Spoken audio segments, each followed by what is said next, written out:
Following the cricket euphoria yesterday, it is yet another eventful day as the country elected its third vice president. Ramsahaya Prasad Yadav achieved the required majority to leave behind the other two aspirants, Mamata Jha and Asulaxmi Shakya, to clinch the position. With the election of Yadav as the vice president, the political party's blatant disregard for constitutional provision of inclusivity, meanwhile, has come to the fore yet again. Good evening, I am Prarambha Dahal. Let's begin with the main stories. Alliance candidate Ramsahaya Prasad Yadav elected third vice president of the country. Election Commission handing over the certificate to Yadav.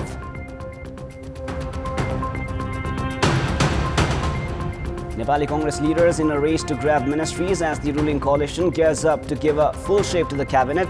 The party likely to get 8 ministerial portfolios previously occupied by CPN-UNL. Chinese President Xi Jinping to travel to Moscow next week to hold talks with his Russian counterpart. The visit comes as Beijing proposes to end the war in Ukraine amid lukewarm response from the West. And government announces of felicitating members of the national cricket team with 300,000 rupees each following its win over the UAE to enter into the global qualifiers. We'll now take you back to the live broadcast from the Federal Parliament building where the certificate of electoral win to the newly elected Vice President Ramsahaya Prasad Yadav is underway. Over to the Federal Parliament.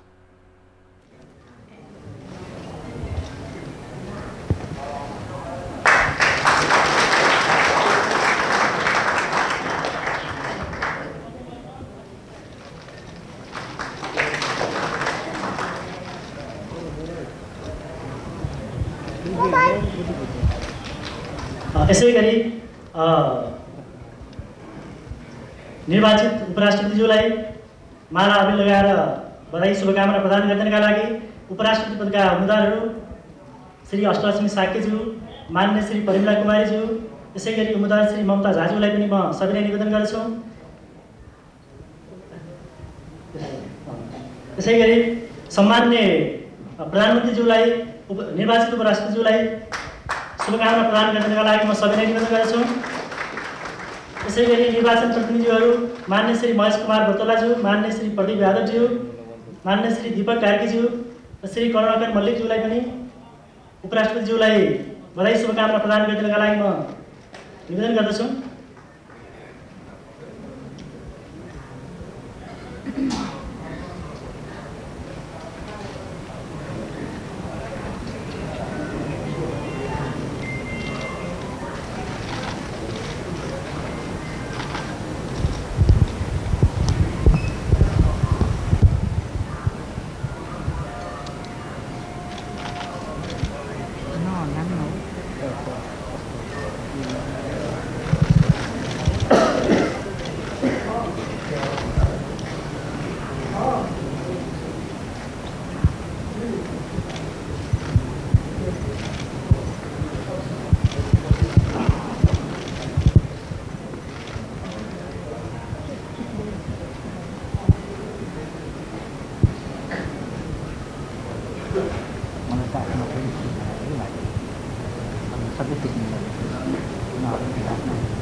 म हजुर समक्ष आसन ग्रहणको क्रमलाई जोड्न चाहन्छु। हाम्रो कार्यक्रममा नेपाल सरकारका उपप्रधानमन्त्रीजी आउनुभएको छ। उहाँलाई नेपाल सरकारका उपप्रधानमन्त्री श्री नारायण काजी श्रेष्ठज्यूलाई आसन ग्रहण गरिदिनका लागि म सबैले निवेदन गर्दछु।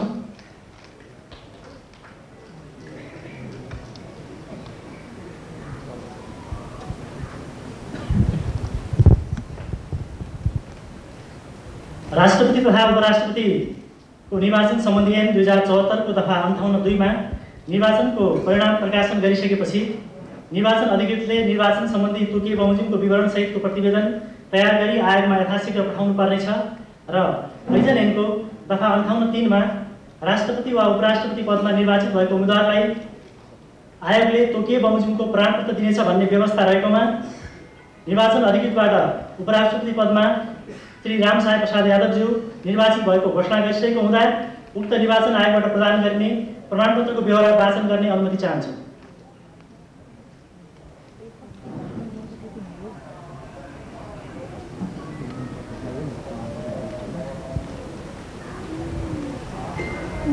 निर्वाचन आयोग नेपाल कान्तिपुर काठमाडौँ निर्वाचित प्रमाणपत्र मिति 2079-12-3 मा भएको उपराष्ट्रपति पदको निर्वाचनमा राष्ट्रपति तथा उपराष्ट्रपतिको निर्वाचन सम्बन्धी ऐन 2074 को दफा 55 को दफा 2 बमोजिमको मत प्राप्त गरी तपाईँ श्री राम सहाय प्रसाद यादव उपराष्ट्रपति पदमा निर्वाचित हुनुभएकोले यो प्रमाणपत्र प्रदान गरिएको छ। दिनेश कुमार थपलिया प्रमुख निर्वाचन आयुक्त, रामप्रसाद भण्डारी निर्वाचन आयुक्त, डाक्टर जानकी कुमारी तुलाधर निर्वाचन आयुक्त, सगुन शमशेर जबरा निर्वाचन आयुक्त इति सम्बत 2079 साल चैत्र महिना 3 गते रोज 6 सुबह।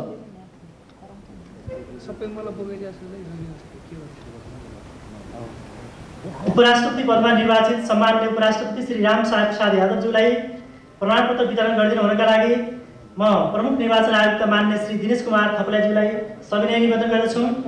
यसैगरी निर्वाचन आयुक्त मान्य श्री रामप्रसाद भण्डारीज्यूलाई पनि म सविनय निवेदन गर्दछु। यसैगरी निर्वाचन आयुक्त मान्य डाक्टर श्री जानकी कुमारी तुलाधरज्यूलाई पनि सविनय निवेदन गर्दछु। मान्य श्री सगुन शमशेर जबराज्यूलाई पनि म सविनय निवेदन गर्दछु। यसैगरी निर्वाचन आयोगका सचिव श्री गोकर्णमणि दुवाडीज्यूलाई पनि म सविनय निवेदन गर्दछु।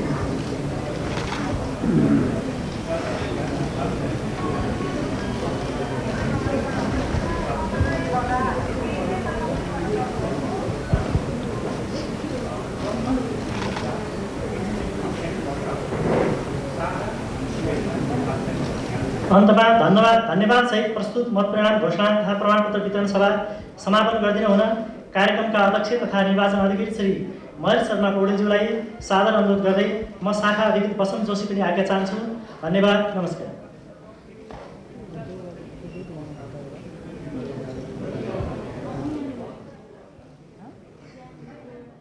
Ram Sahai Prasad Yadav has been elected the third Vice President of Republican Nepal. Yadav received the required majority vote in today's Vice Presidential election. In the vote count held immediately after the election in the Parliament building in New Baneshwar, Yadav received a total vote weight of 30,328 and saw off the competition of Astalakshmi Shakya of CPN-UML and Mamata Jha of Janamat Party. Yadav received 14,536 vote weight from federal parliamentarians and 15,792 vote weight from the provincial assembly members. A total of 829 votes were cast in the vice presidential election.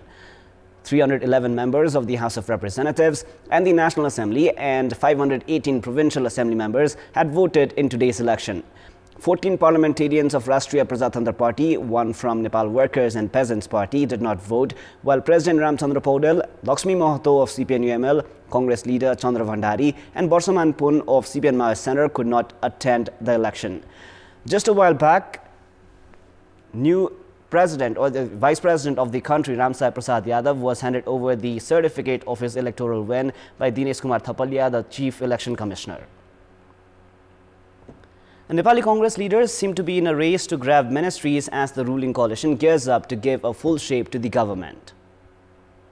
Leader Shekhar Koirala, Vice President duo Purna Bahadur Khatka, Dhanaraj Gurung, General Secretary Gagan Thapa, former General Secretary Prakash Man Singh, spokesperson Prakash Sharan Mahat and Central Committee members Gyanendra Bahadur Karki, among others, have expressed their aspirations to be a part of the government.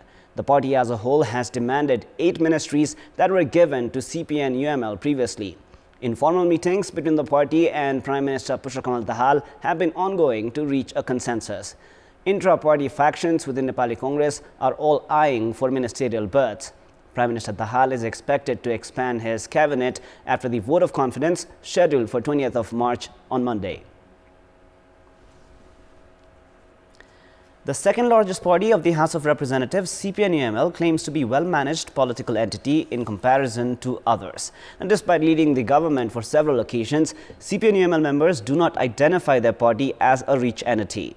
However, considering the annual budget, CPN-UML has no debts, while the party does not even have a treasurer. CPN-UML prepares its annual budget for revenue and expenditure.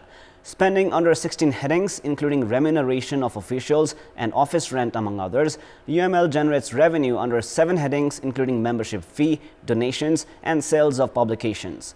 In the fiscal year 2021-22, CPN-UML generated 417,200,000 rupees in revenue. In the fiscal year before, UML's revenue was half less at 207.4 million rupees.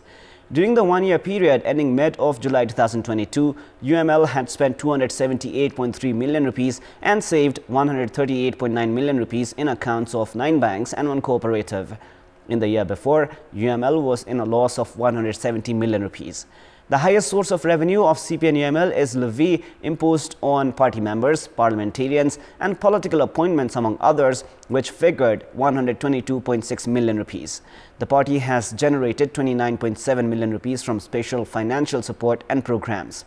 UML has spent the highest amount under the heading of General Convention and Special Expenses. The party spent 157 million rupees for the Statute General Convention and the 10th General Convention. A total of 24.4 million rupees was spent for lease of buildings, machineries, furnitures, vehicles and repair and maintenance works, while 227,629 rupees was spent in transport. After 2015, office of the CPN-UML has been operating from rented buildings. The party office in Balku was damaged by the devastating April 2015 earthquake, after which the party has been operating from the Tulsilal Academy building in Jasal after brief stays in Dhumbarahi and Thapathali. UML pays a monthly rent of 400,000 rupees but has made the building a smart office on its own expenses. Financially, CPN-UML is a rich political entity with good profit and has its own land and buildings in most districts, including the Kathmandu Valley. However, the party does not have exact data on its intangible assets. Now, Qatar has been one of the most preferred destinations for Nepali migrant workers. Thousands of youths leave for the Gulf nation every year with hopes of earning a better living for themselves and their families. Our colleague Sarah Sapsanama Rai reports on Nepali living in Doha, Qatar.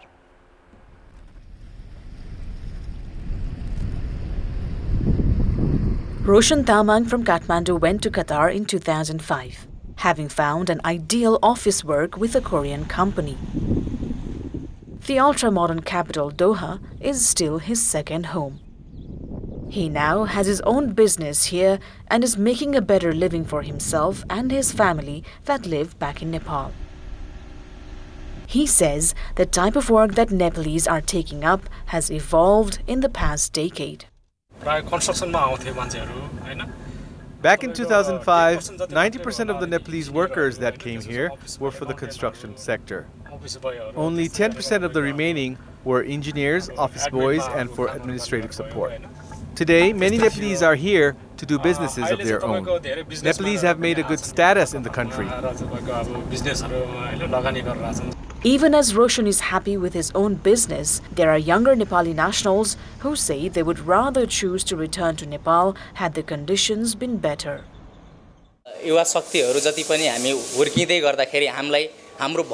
Most of us youths in Nepal feel compelled to seek for better future abroad.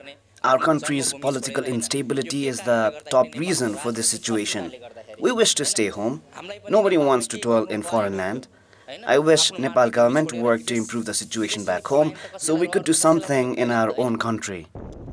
Qatar is home to over 300,000 Nepalese migrant workers, as it's a top choice for more than 15% of those who leave Nepal annually. They send home more than 17% of the total remittance the country receives, which is the highest from any Gulf country. However, according to Department of Foreign Employment, 45% of those who leave for foreign employment are unskilled. More than 46% have just basic skills. Only a negligible numbers are highly skilled. As Nepal prepares to become a developing nation by 2026, the government says it is formulating a smooth transition strategy with the foreign employment sector high on the list of agendas. The foreign employment sector is definitely one of our concerns. We also need to work on fundamental issues like education, health, and drinking water, among others, which affect human development. We have a smooth transition strategy that we look to follow in days to come.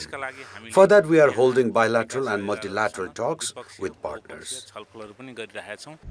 There's a significant number of Nepali girls as young as 20-year-olds working in semi-skilled jobs like waitressing. When approached, they hesitate to talk out of fear that they might breach company rules and might get deported from the country. In the bigger picture, their presence shows that our government's plan of gender equality, quality education and decent work has failed to produce significant results. Now, if Nepal's transitioning into a developing nation from LDC isn't smooth, young population like them could continue to be compelled to invest their productive years in foreign land. Sarah Sapsanama for Kantipur News, Doha.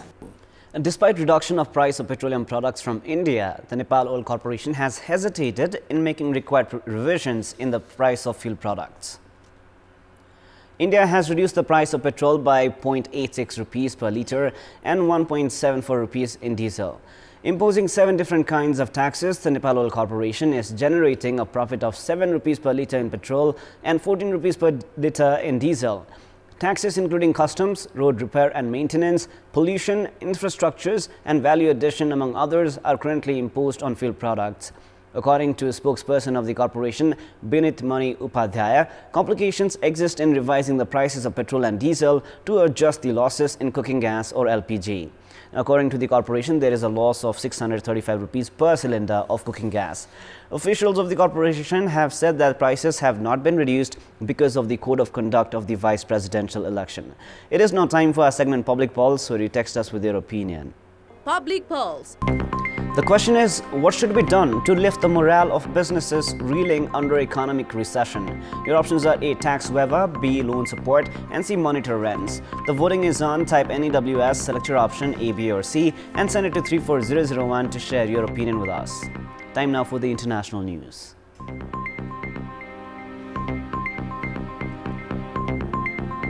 Chinese President Xi Jinping will travel to Moscow next week to hold talks with Russian President Vladimir Putin. This has been confirmed by the Chinese officials. The Kremlin said they would discuss a comprehensive partnership and strategic cooperation. The visit comes as Beijing, an ally of Russia, has offered proposals to end the war in Ukraine, which the West has given a lukewarm reception. Western countries have warned Beijing against supplying Moscow with weapons. Beijing's foreign ministry said President Xi will be in Russia from 20th to 22nd March at the invitation of President Putin. A number of important bilateral documents are expected to be signed as well. In a message posted on Twitter, ministry spokesperson Hua Chunying said it will be a trip for friendship and peace. She added that China would uphold an objective and fair position on the war in Ukraine and play a constructive role in promoting talks for peace. In February, Ukrainian President Volodymyr Zelensky said he wanted to meet Xi Jinping to discuss Beijing's proposal. US media reported on Friday that Xi will speak virtually with Zelensky after his Russia visit, but this is yet to be confirmed. China has thus far resisted Ukraine's lobbying for a meeting between Xi and Zelensky, even though Beijing confirmed on Friday that China's leader is to visit Moscow next week. Ukraine's Foreign Minister Dmytro Kuleba said his president was ready for a telephone conversation with Xi Jinping. Sports news. The government has announced a cash prize for members of the national cricket team that entered into the global qualifiers for ICC World Cup, defeating the UAE yesterday. Prime Minister Pushpa Dahal met with the team early this morning at Balotar and announced of the cash award. Premier Dahal said the national cricket team had added value to the country's identity in the international platform. A total of 22 members, including players, head coach and other officials, will receive 300,000 rupees each. Team Nepal had secured their direct spot for the ICC World Cup Global Qualifiers as they secured a 9-run win on DLS method against the United Arab Emirates. The last match of the ICC World Cricket League 2 series was cut short due to bad light at the 3-1 University Cricket Grounds in Kantipur. Nepal were chasing the massive target of 311 runs posted by the UAE. At the end of the 44th over, Nepal required to be at 260 runs for the loss of 6 wickets, but they were 9 runs ahead and therefore were adjudged the winners. There's every 2 in 10 chance of going to the Cricket World Cup in India.